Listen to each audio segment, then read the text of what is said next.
let's get it over and done with before I lose my voice like everyone else. So my name is Kevin Hinao, as probably you guys know by now. Back in the Philippines, my name actually has a meaning. So Kevin is an Irish name, so it doesn't need translated. Hinaon is actually, it means in English, the direct translation is prudent, calm, relaxed, composed. My personal favorite would be chill. As a matter of fact, I use Kevin Chill in a lot of my social media as a name. So yeah, today I'm going to be talking about the career that I took after I graduated in college and where it led me. So that was me a couple of years ago. That was, I think, probably 10, 11 years ago. I took a Bachelor of Science in Tourism Management, majoring in airline operations. So as a tourism management student, we were expected to do a lot of touring. Now, just a little bit background about myself. When I was younger, I wasn't all like this. You know, I was very reserved. I was the type of student who would skip his classes. He'd hide myself in the library because I would rather read my novels than attend classes. But then I figured out after a couple of years in college that that's not going to get me anywhere. So I had to be dutiful. So furthering my college years, I decided that I would run an election to become a student representative to a tourism society, which is basically a course organization. At the same time, I also worked in the school as an associate editor to the school magazine. So I actually received a grant, sort of like a scholarship. But in other words, it's a payment. I was paid by the school to work in the publication office. And 50% of my scholarship came from academic scholar. As much as I wanted to become a full-time academic scholar, I couldn't do it. My brain couldn't do it. So I had to do a combination of working for the school and being an academic scholar. Now, I had a huge problem when I was in college. It was the fact that I came from a very, I would say, less fortunate family. Because I was raised by a single parent. There were three kids, three of us. And we didn't have enough money to fund the travel requirements that this course needed. So I missed a lot of opportunities. I saw a lot of my classmates posting photos on their Facebook, on their Instagram, having fun, you know, going places in the Philippines, outside of the Philippines, and I missed all that because I couldn't afford it.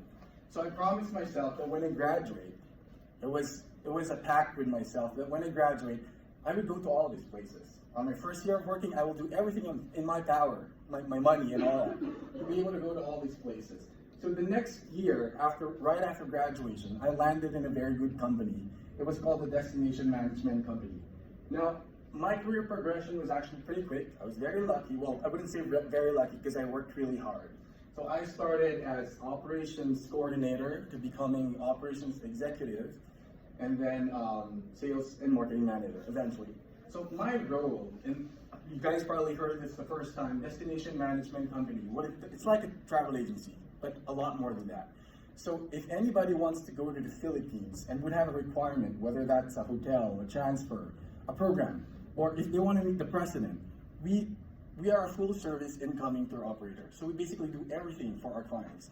So I was pretty lucky being exposed to diverse culture at a very young age because I never, during this time, for 4 or 5 years, I never had to handle a local account. So all of my clients were international. So my role was changing from time to time. It depends on the project that I'd be handed in. So there are times when I would have to create a program. I would have to create an experience, say for example, a 10, 15-day program to the Philippines, to different islands in the Philippines. So the pact that I made to myself on my first year, I got to do that. I got to visit all the places that I missed in college because it was my job to understand the Philippines. I was like a private tourism ambassador. I collaborated with the government. So I had to understand everything that my country has to offer, its people, its food, its culture, everything, all the fun that there is. That's why it's more fun in the Philippines. There's a lot of things to do there. For an archipelago, we have 7,600 plus islands, and I had to visit all of them. Well, not all of them, because not all the islands are inhabited anyway, but I had to visit all of them because I had to sell them to foreign clients. And during this time, I was hardworking. There are a lot of recognitions that I got from international magazines. I was published in Thailand, in Singapore, in Australia, for all the things that I did.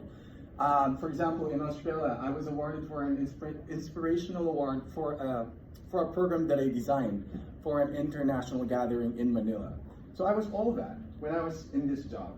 But then I figured, when I was about 24, 25 years old, I said, you know what, why don't I take this at a much higher level? I wanted to take this out of the Philippines. Because I've seen the Philippines.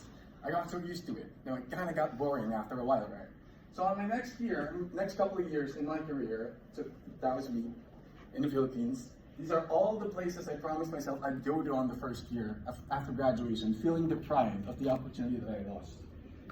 Now in the next year, next couple of years, I went on to do a shift in my career. I started managing local corporate accounts. So my job back here, in this time, about 2-3 years, was to still create programs. But this time, I will be taking Filipinos to wherever they want to go outside of the Philippines.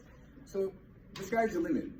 So basically, I've been to 39 different cities across 22 countries because that was my market. You know, you're assigned a country, a destination for you to design, to play on, to be creative with. So 39 countries, and I was very young. I did this all before I was 25. And the pandemic happened. You know, when the pandemic happened, there was no flight. Nobody was traveling. What was I going to do? Nothing. I couldn't do anything. I was stuck at home. And that humbled me. And so I moved to a different industry. It's digital marketing / real estate. Two industries that I completely know nothing about. I had no idea what it's about. But I had to try my luck. On my first year with Lamudi, this is one of the biggest digital marketing real estate platform in the Philippines, if not the biggest. On my first year, I was Rookie of the Year. So I had to perform really well. On the following year, I was top producer. Until I left early this year, I was still the top producer of the company. Why am I telling you this? Now, I'm telling you this not to impress you. I'm telling you this because I want everyone to know that I know what it's like for hard work. I know what it's like to be burnt out. I know what it's like to be overspent, overdone, overworked. This job does look a bit dreamy. It's like a dream job, right? But it isn't all that. It's all hard work. It is missing birthday parties. It is being away from home for long periods of time. It's not seeing your family for long periods of time. It's getting your body confused because there was a time that in a span of 2 weeks or 10 days, I would be in 3 different time zones. My body clock is just so confused. Where am I? Who am I? Sometimes I have that question. But it was all hard work. And there is one mantra that I wanted to share with you guys. Why I think I managed to get to do all of this. I managed to get to this, or to go to these places. And that mantra that I keep telling myself, even now, is the fact that, Kevin, you're not special. You're not extraordinary. You're nobody. That's what I keep telling myself.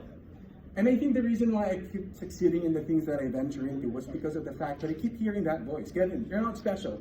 Nobody's going to serve you whatever it is that you want on a silver platter. You got to work hard for it. You got to show up for the job. That's what I keep telling myself. Because these things that I managed to get and the places that I managed to go to, I worked hard for them, right?